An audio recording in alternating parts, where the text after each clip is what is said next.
జైవీం సామాజిక సమానత్వం కోసం అంధకారాన్ని చీల్చివేసిన మహనీయుడు మహాత్మా జ్యోతిబా పూలే.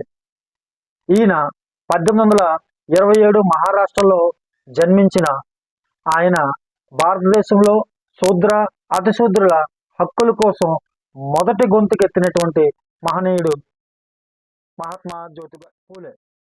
విద్య కోసం మార్గం చూపుతూ భార్య సావిత్రిబాయి పూలేతో కలిసి దేశానికి తొలి బాలికల పాఠశాలను ప్రారంభించిన ఘనత ఆయనకు మాత్రమే చెందుతుంది.